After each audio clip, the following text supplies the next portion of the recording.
civilian, you went about your daily work, all the time consciously or unconsciously obeying certain rules and regulations laid down by the civil authorities and considered by them to be necessary for community life. When the traffic light was green, and when it changed to red, you stopped and waited. You probably queued up to get your ticket and had to be at work in time. In fact, in many ways, your civilian existence was limited by rules and regulations. When you joined the Women's Auxiliary Australian Air Force and customs, so necessary for the smooth working and efficiency of the Air Force, these service rules are handed down to you from the King through Air Board at Air Headquarters and delegated to you through groups to your flight NCO. And finally, they reach you.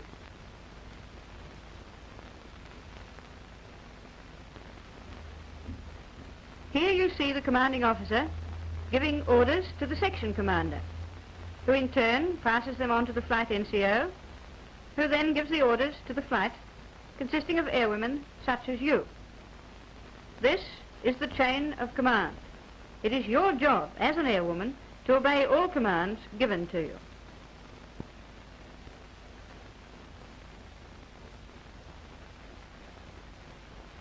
At Air Force Headquarters is the Director of WAAAF, who is the head of... She coordinates all matters concerning both officers and airwomen. The capacity to obey an order unhesitatingly and implicitly is known as discipline. In the Air Force, a high standard of discipline must be maintained if we are to achieve our aims without loss of time and effort. The keynote of the Air Force is efficiency, and success is obtained only by each individual member being an efficient part of the whole. The degree of efficiency will depend largely on the standard of discipline. How is the high standard of discipline in the Air Force obtained? Look at these new recruits arriving by tender at a training depot.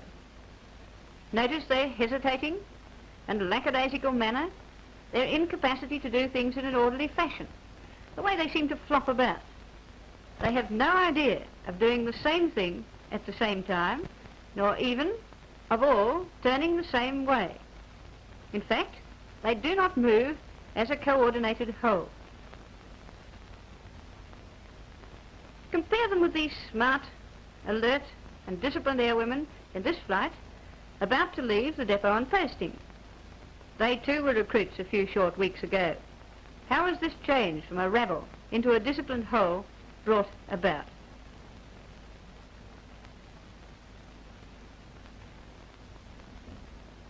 One of the new recruits may be you, no longer a civilian, but now an enlisted member of the Air Force.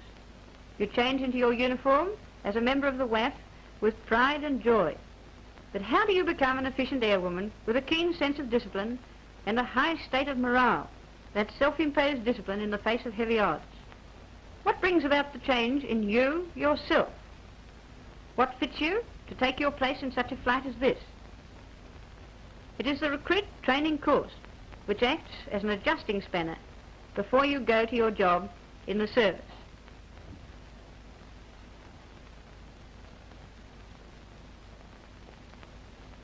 Here comes the flight sergeant to instruct you in drill, an essential part of the course and the best instrument of discipline.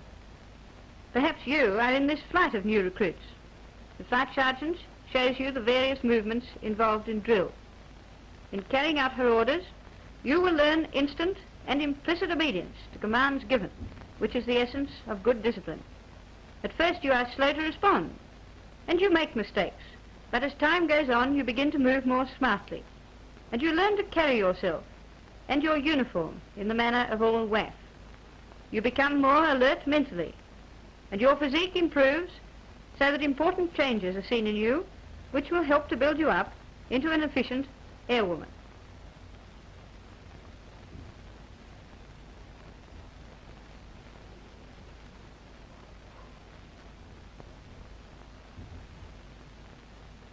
The squad now moves as a whole and develops that keenness and smartness seen throughout the WAAAF and on which efficiency depends. Each member holds herself well, shows pride in the service, and moves as a part of the whole flight. Drill also develops team spirit. There's a true fascination about being a member of a squad which moves as one man to an order given. You too must try wholeheartedly to achieve perfection in your drill, as it is the instrument by which discipline is learnt. Team spirit is also produced in games such as this. Each member of the team is not playing for herself, but cooperation with her teammates brings success to the side. This team spirit is vital to the achievements of the Air Force. The members of an air crew work together as a team to carry out successful operations. On the ground, the flight mechanics pull together, repairing and testing the aircraft engines to ensure the safety of the air crew, all showing that team spirit which results in the Air Force gaining its goal. On your recruit training course, you also learn the value of physical fitness, and every day you do rhythmical exercises to tone up the body generally. The importance of this open-air exercising cannot be overemphasized. Together with balanced food, it builds up the tissues and stimulates all parts of the body so that you become alert and efficient on whatever job you are doing in the Air Force. You become a happy being instead of a disgruntled one. These airwomen thoroughly enjoy the time given to physical training on their unit. You attend lectures on the value of discipline and morale, on Air Force customs, and how you set about applying for leave. In fact, on all Air Force matters which concern you. You will learn aircraft recognition in order that you may better appreciate the exploits of those gallant airmen you are working to keep in the air. Someday, too, you may be in such a locality that you are able to recognize an enemy plane and be of still greater assistance to the war effort. But unless you show that alertness and keenness to learn, both obvious in a disciplined person, in such an instance, you probably would not bother to recognize the plane. Your opportunity would be lost, and untold damage might result from your inaction.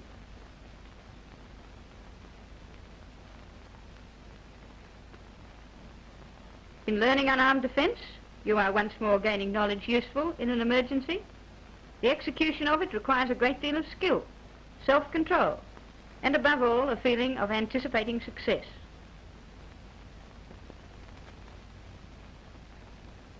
A high standard of discipline is required in each individual if a station defense scheme is to be carried out efficiently without loss of life and casualties. The air raid warning sounds, and immediately the airwomen pour out from the buildings into the trenches in an orderly way, without panic and as quickly as possible.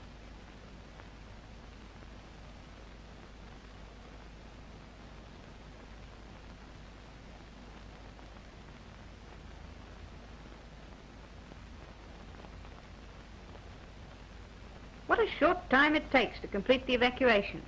These are disciplined airwomen. See how they return in a businesslike way when given the all-clear signal. While this is going on outside, emergency posts are being manned. Shelter parties collect their equipment and proceed to casualty areas. A casualty is brought into the first aid post and is quickly tended by the sister and nursing orderlies, while a sick quarter attendant prepares stimulants and dressings. What prompt action is required to deal with such an emergency?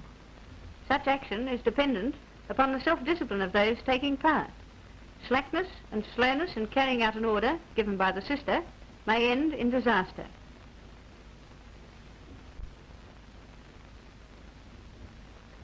When you pass out from this depot, you go full of confidence and pride in yourself and your uniform, conscious of the fact that you have learnt what discipline is and have seen some application of it already. But what has discipline to do with the service job to which you are going? What is your war job in the WAAAF, each and every one of you?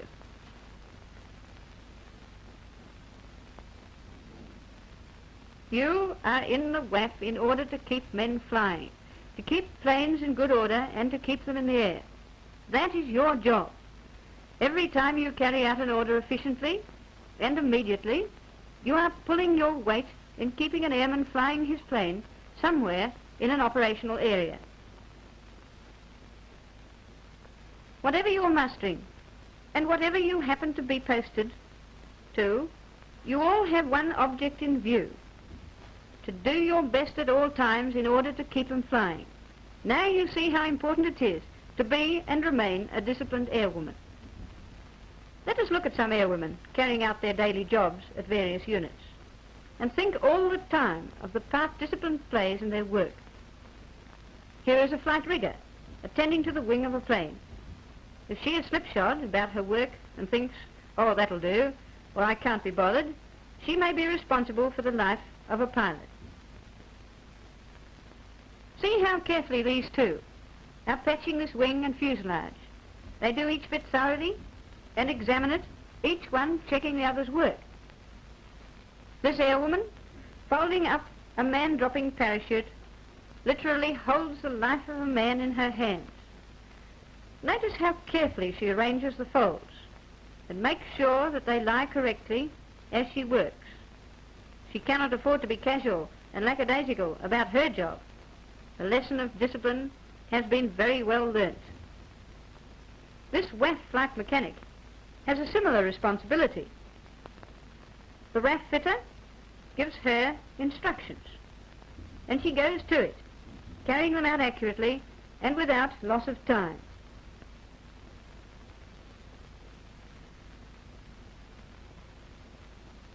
At this unit, an accident has been reported. The nursing orderly hurries out to the motor transport drivers with instructions. They immediately throw down the books they were reading and without delay hurry off to the scene in the ambulance.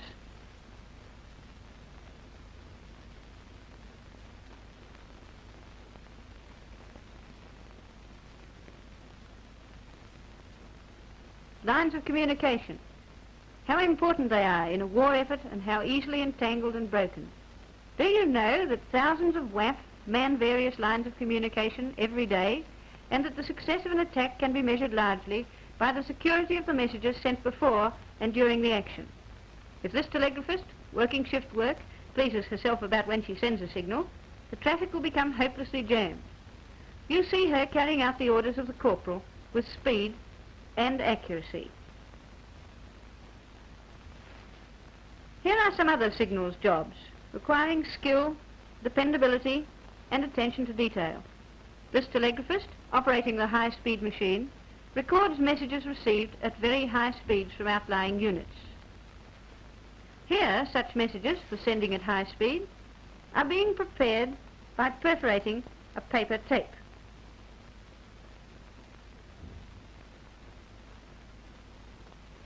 This airwoman regulates the traffic and works the switchboard of the teleprinters.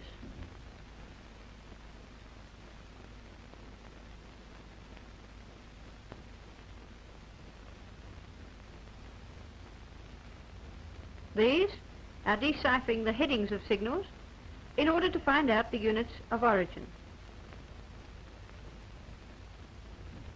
These two airwomen require tremendous patience for their jobs as telephonists.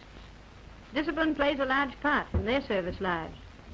They must carry out instructions given, and more than that, a good telephonist is always prepared to go the second mile.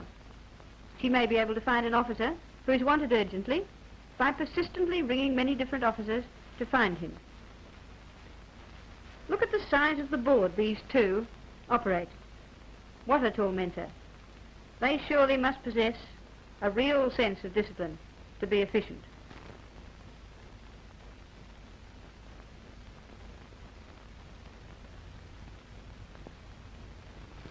Here you see airwomen working as plotters on an operational board in a fighter sector. They are receiving messages from the controller and marking on the table the position of enemy aircraft. As these are intercepted by our fighters and reports come in, the airwomen make the appropriate adjustments. A mistake on their part may mislead the controller in instructing the fighter aircraft.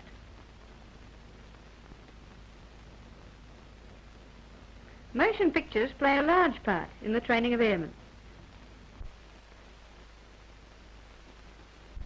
Clerks of many kinds carry out routine jobs, dealing constantly with matters vital to the working of the Air Force. A man's equipment, his letters, and his pay mean much to him in the front line of action. Are you going to disappoint him? Without good administration, operations cannot be carried out smoothly to a successful conclusion. Napoleon said, with truth, an army marches on its stomach. The quality of the food a pilot eats, whether it is hot or whether it is served up in as attractive a way as possible, are large factors in building up his spirit to fight and conquer. This cook's assistant may well get tired and think she can't be bothered peeling potatoes day after day, but her work is all important. She provides the food for the cook to make into attractive dishes which you see being served out to men back from operational flights. How satisfying it must be to a pilot to know that a good hot meal awaits him at the end of a hard day's fighting. And so you see how necessary all these airwomen jobs are for the success of the Air Force as a whole, and how essential it is for each individual to possess a very real and high standard of discipline in order to carry out the jobs with speed and certainty. These aircraft are safely returning home from an all-day flight. Their engines have run smoothly, and the fuselage and wings have stood up to any strain the pilot may have put upon them. Their crews are well equipped and well cared for, confident that on the ground airmen and airwomen will guard their welfare and give of their best, because they are disciplined members of the RAF whose aim is to keep them flying.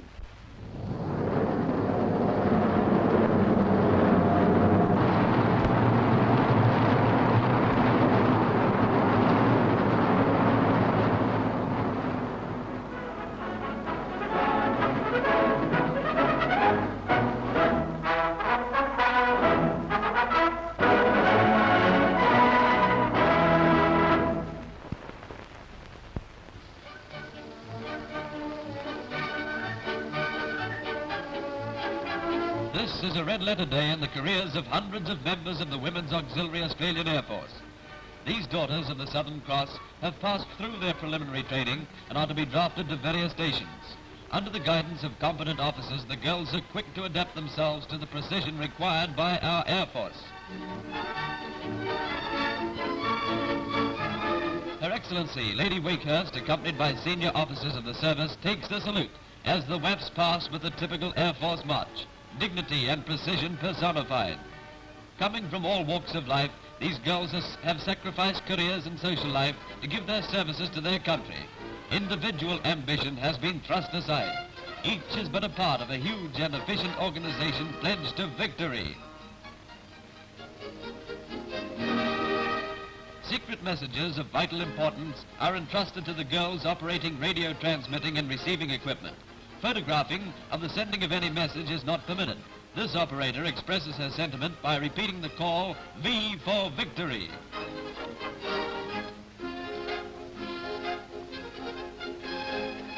Teletype machines maintain direct contact with all stations, and here again the strictest secrecy must be observed in the transmission and reception of all messages. For 24 hours a day, every day, operators are on duty, sending and receiving with a precision which commands admiration. The duties of the WAAFs are many and varied, and the cheerfulness of the girls, no matter what their job, is an inspiration to all of us.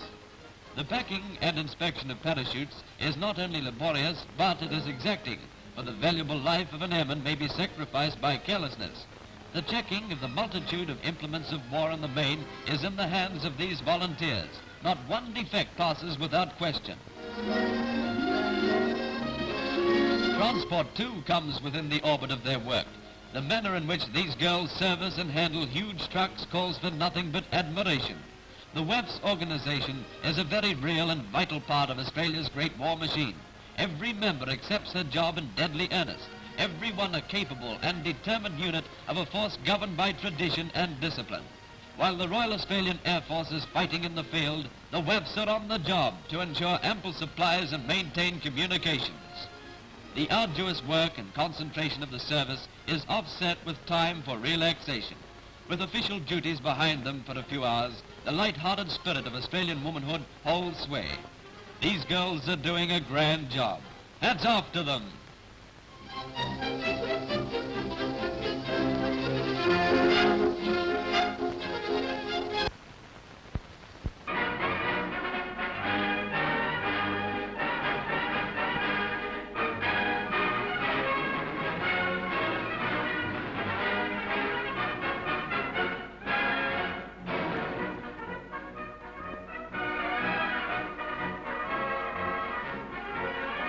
The sign of the Royal Australian Air Force Base, Point Cook, swinging in the breeze, offers a welcome to new recruits of the Women's Royal Australian Air Force.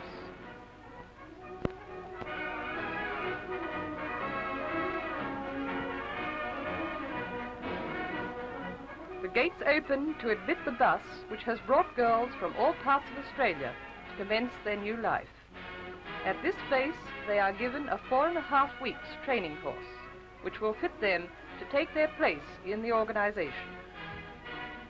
As they leave the bus at the barracks, which will be their home for the next few weeks, they are met by the WAAAF training officer.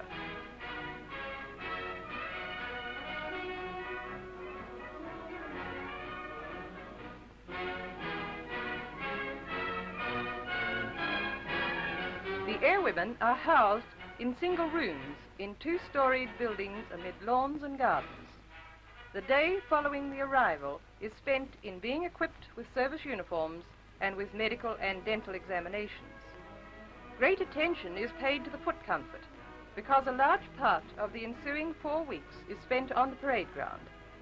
After being equipped with other clothing, necessities, trying on hats, they make their way to the medical section, where inoculations offer no fear to them.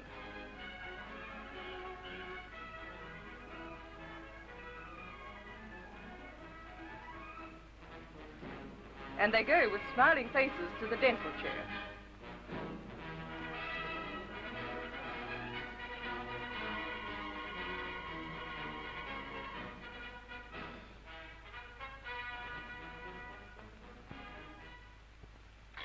Six o'clock in the morning.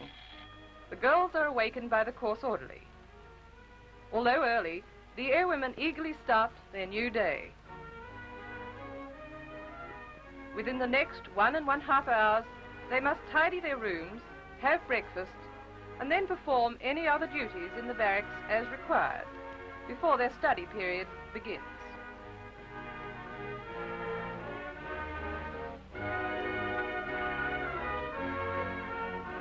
Shoe shining emphasizes the importance of the good appearance that is required.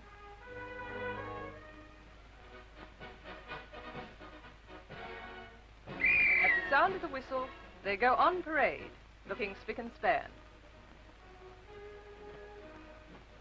The first drill period. The squad looks very awkward as each girl tries to remember which is her right from her left, a hard task for the first day. Here the instructor shows the correct method of saluting and checks each girl individually.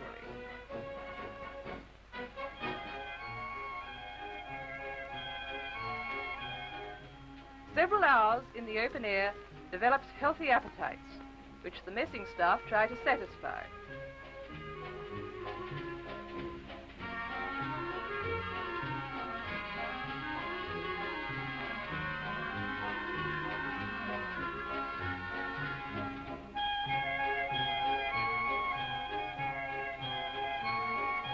In the classroom, they learn something of Air Force organization and administration. Here, the training officer is teaching airwomen to recognize the badges and ranks of Air Force personnel.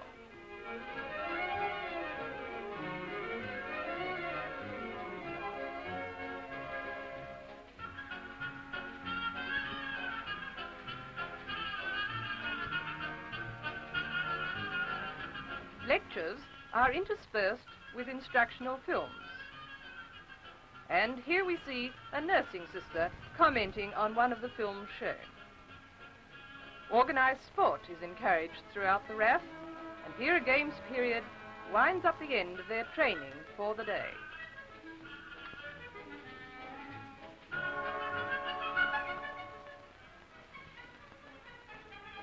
As members of a flying service, airwomen are encouraged to take an interest in the types of aircraft flown at the base. On this occasion, one lucky girl was given the chance to have a flight. Wishing her a pleasant flight and waving her on her way, the others excitedly await to hear her experiences.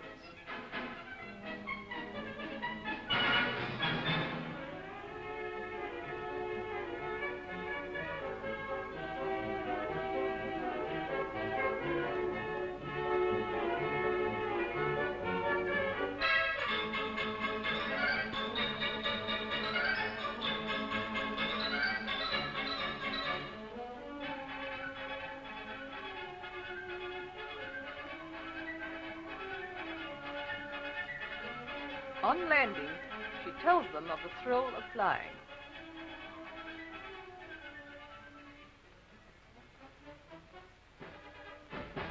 As the days pass, the airwomen become more proficient in their drill as they anticipate the climax of their course, the final parade.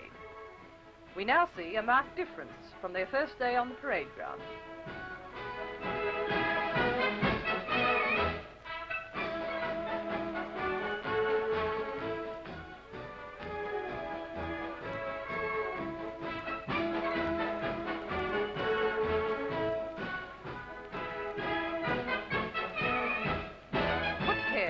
Is considered most important, and an inspection is made every day. In their well-equipped recreation room, the girls relax and enjoy a well-earned rest in the evenings.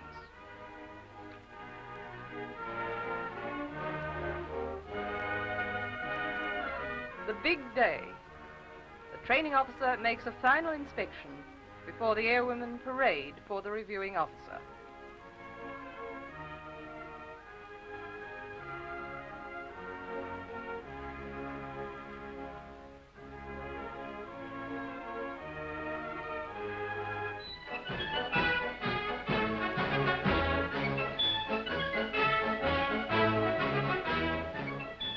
Led by the RAF Central Band, the airwomen march with heads held high onto the parade ground.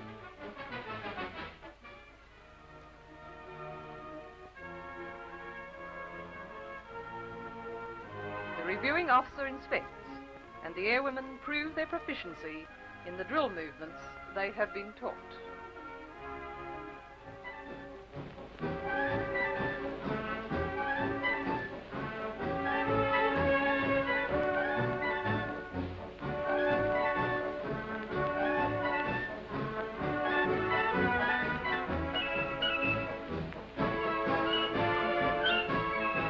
Marching past the reviewing officer concludes the training period at Point Cook.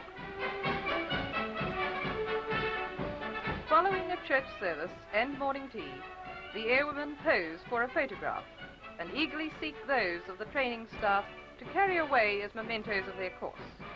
In high spirits, they cheer the ducks of the course and so prepare to leave Point Cook for their future careers. At other Air Force establishments to which they are sent, they will be employed in their respective trades, such as teleprinter operator, telephonist, safety equipment worker, educational assistant, stewardess, and clerk general.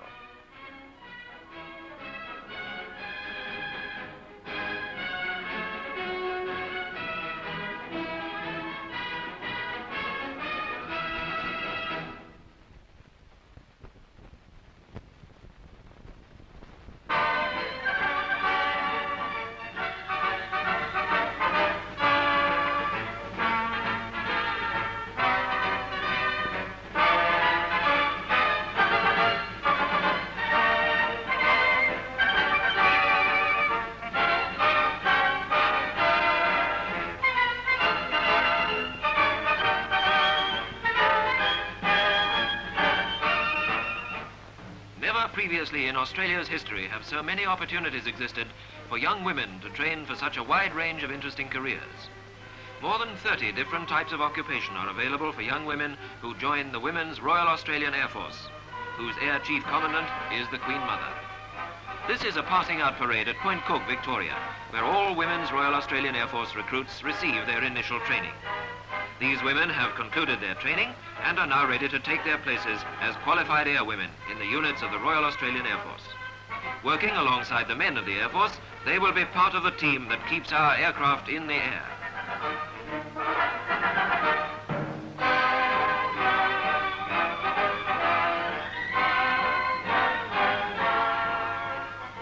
Young women joining the WAAAF indicate their preferences for a particular type of employment before enlisting, and subsequent training in their chosen field will make them specialists in many phases of Air Force work.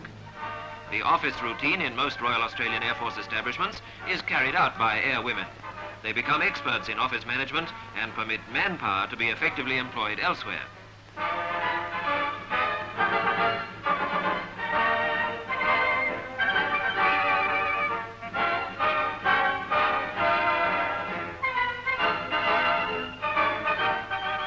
The Royal Australian Air Force's accounting system is also handled efficiently by WAAAF accounting machine operators and equipment accounts clerks. They carry out their duties in all the occupations associated with a well-conducted office.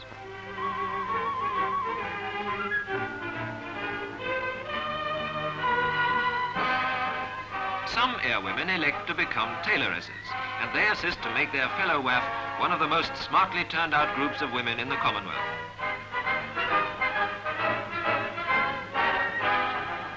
Equipment clerks are responsible for the handling of the wide variety of stores needed to maintain the RAF efficiently. The Air Force provides uniforms which airwomen are proud to wear. WAAF equipment assistants are responsible for issuing these uniforms.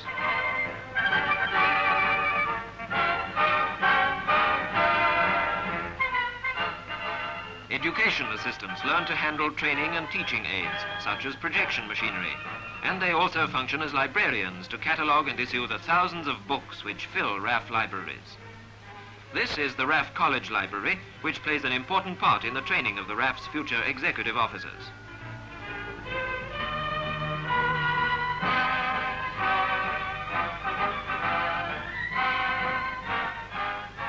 Some airwomen are trained as medical orderlies. They will work in the RAF's hospitals, which are located throughout the Commonwealth.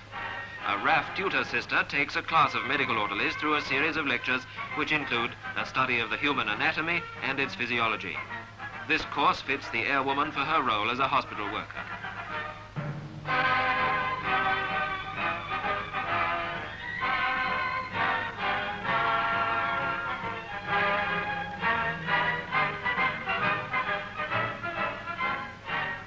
The lectures are supplemented by instruction in the handling of a wide range of equipment to be found in a modern hospital.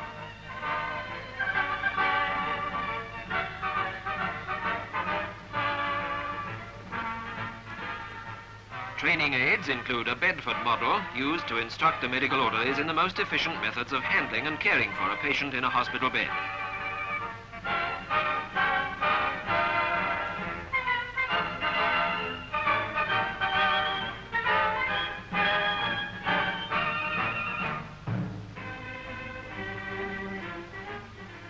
Some airwomen elect to become dental assistants after the completion of their 5 weeks basic training course at Point Cook.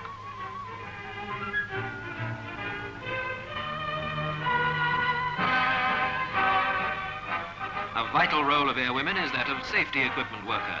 This work covers the whole field of the safety equipment carried in modern RAF aircraft.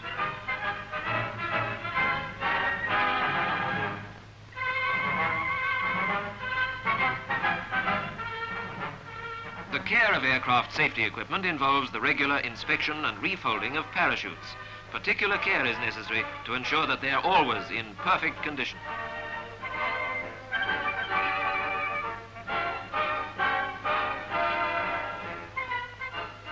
Many WAAF members are employed as RAF mechanical transport drivers. In this capacity, they service vehicles and may be called upon to drive staff cars or light trucks.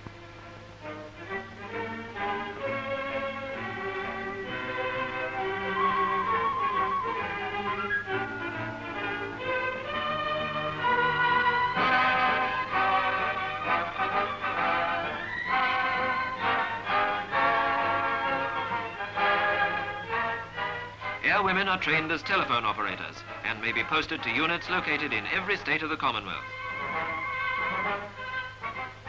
The Royal Australian Air Force has mapped a great part of our continent using stereo photo mosaics.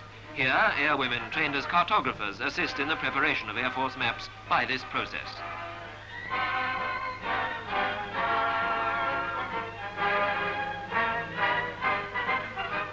Airwomen trained as teleprinter operators work in Royal Australian Air Force centres through which all signalled messages to and from a unit must pass. Some WAAF become stewardesses, and in this capacity they function as dining room attendants in Royal Australian Air Force messes.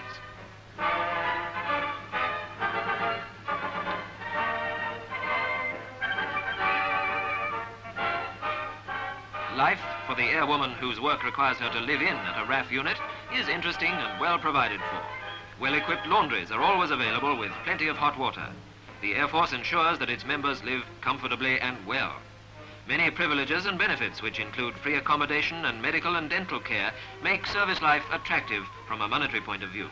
The pay envelope for an airwoman goes a lot further than that of her counterpart in civilian life when such extra benefits are taken into consideration. Service life is a complete life in which comradeship, recreation and sport play their full part.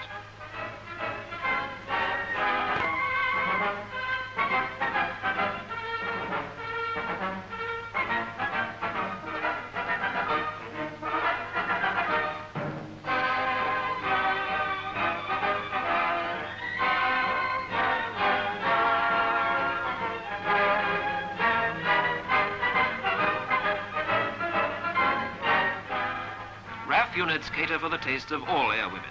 Sport, it is felt, plays an important role in service life, both socially and in keeping physically fit.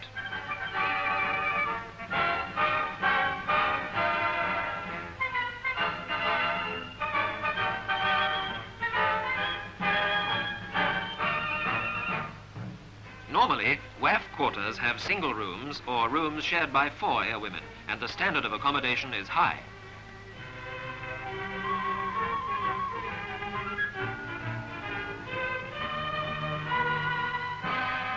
Many Air Force recreation rooms within range of a television station are equipped with TV receivers, and the attractively furnished recreation rooms provide comfortable facilities for off-duty hours.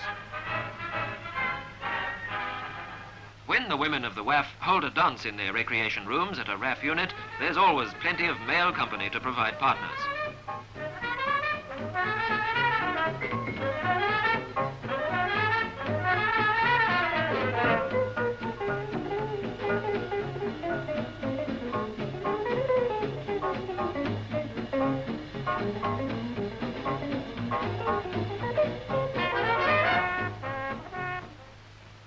The Air Force is interested only in women who are healthy of body and of mind.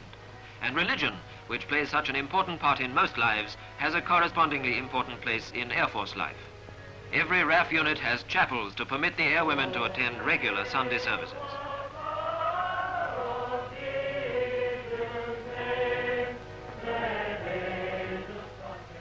The Royal Australian Air Force maintains medical services which ensure that all members of the RAF will receive adequate medical attention as required. A fine body of women, the nursing sisters and physiotherapists of the Royal Australian Air Force, are employed in this work. The RAF invites qualified nursing sisters and physiotherapists to apply for short service commissions in the RAF nursing service. RAF nursing sisters and physiotherapists undertake duties at the service hospitals of RAF stations throughout the Commonwealth and its territories, and at RAF establishments overseas. Nursing sisters join the RAF for a period of 4 years with commissioned rank.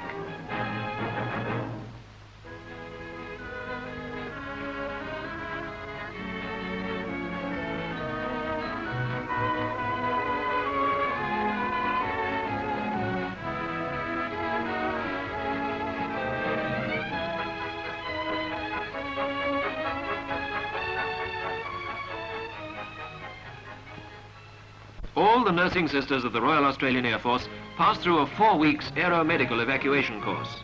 Here, under the supervision of a medical officer, they attend a lecture on the use of oxygen in flight, and equipment used in RAF aircraft is demonstrated. This lecture is given prior to their taking a run in a decompression chamber, during which they'll note the effects of hypoxia, or oxygen lack, at simulated heights up to 24,000 feet. As the atmospheric pressure is reduced within the chamber, the sisters take turns to wear masks and breathe oxygen, meanwhile watching the effects of hypoxia upon those without masks, as its serious effects become apparent.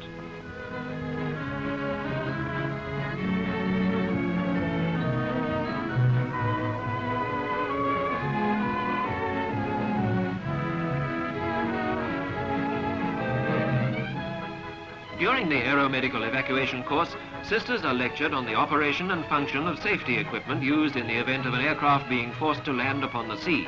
They board a RAF crash launch and are taken to sea.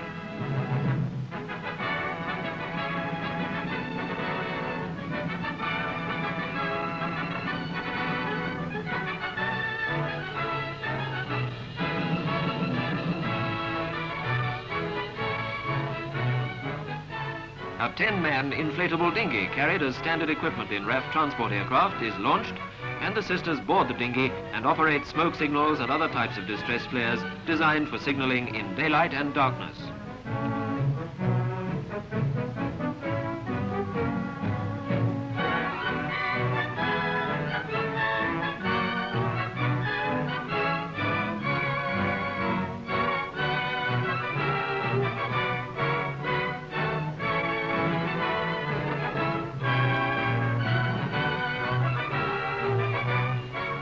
The sisters learn also how to use the single-person dinghy, each one of which is fitted with the same combination of distress signaling devices.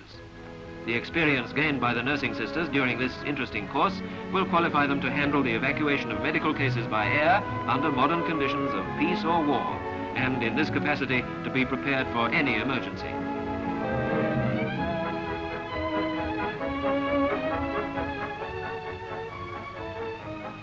RAF nursing sisters distinguished themselves during World War II as a result of their work in evacuating thousands of casualties from the war zones and prison camps to Australian-based hospitals, and they were responsible for the creation of a tradition of service to which many Australians living today owe their lives. This tradition is being handed down to new generations of RAF nursing sisters who will become well qualified to prove themselves as the occasion demands.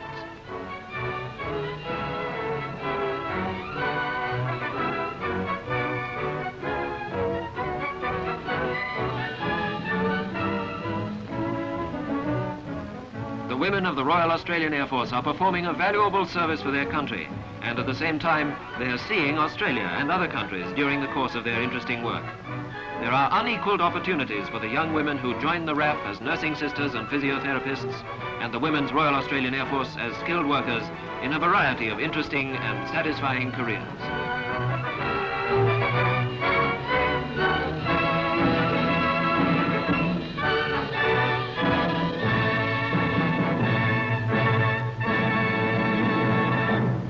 "21st birthday parties are always something very special, but this one is being shared by hundreds of Air Force girls throughout the length and breadth of Australia. For weeks they've been preparing to celebrate in fitting style the coming of age of the Women's Royal Australian Air Force, which had its foundation on the 30th of January 1951. Over the years, this virile young force of enthusiasts has grown impressively to take its place alongside those magnificent young men in their flying machines, and to play a significant part in helping to run the modern Air Force. Girls are attracted to this kind of life for a variety of reasons, but wherever they enlist, their first destination is Edinburgh, a few miles from Adelaide. They come from all walks of life and from every part of Australia. Air-minded girls prepared to accept the challenge of the service and make good use of the career opportunities it has to offer.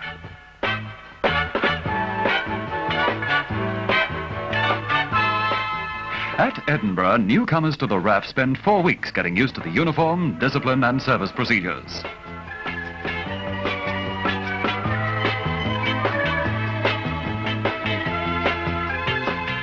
A girl's introduction to the Air Force is a busy time with plenty of variety on the program. After graduating from Edinburgh, RAFs are posted to any of about 20 Air Force locations scattered throughout the Commonwealth for specialised instruction or for immediate employment. While most of them have useful civilian qualifications, many girls take advantage of the chance to work in entirely new fields. At Brookvale in Sydney, selected RAFs undergo training as air defence plotters and gain practical experience in the RAAF's extensive radar complex. All told, there are 32 different trade musterings to choose from, and for the girl with initiative and the right approach, promotion prospects are attractive. Although conditions have changed considerably in the last 21 years, today's RAFs are not greatly different in spirit to the pioneers who 2 decades ago laid the foundations of our proud service tradition. While the force came into being in 1951, it had its origin 10 years earlier in a similar type of organisation known as the Women's Auxiliary Australian Air Force. An urgent need for increased manpower in the early days of the Second World War resulted in the formation of the Auxiliary, which many now regard with affection as Mum's Air Force. Its appeal was so strong that between 1941 and 47, when it was disbanded, something like 27,000 girls stepped forward to answer the Air Force call for practical support. Among the many wartime tasks performed by members of the auxiliary was that of motor transport driving, a job which today's RAFs are still carrying out with skill and efficiency. Medical facilities in the RAAF are second to none, thanks to first-class equipment and the dedication of doctors, dentists and their assistants at bases throughout the country.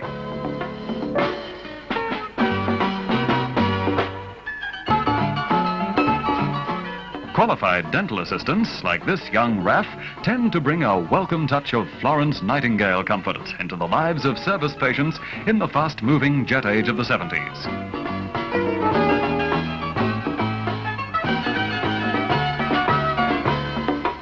Traditionally, women are in their true element when it comes to the preparation of food. So it's not surprising to find RAFs employed to advantage in this important field, where they often seem to give service food that home-cooked quality. Shorthand, typing and countless tasks associated with clerical duties provide other familiar outlets for the modern young miss who likes office work. Like their civilian counterparts, RAF clerks are employed in a number of fields, including stores, accounting, medical and administrative sections. Mechanization is well established in the communications field, which employs a small army of electronic data processing operators for work which was undreamed of before the introduction of today's computer systems. New technology means that every base is in constant touch with the Department of Air in Canberra through a complex EDP network designed to minimize delays and maintain top efficiency.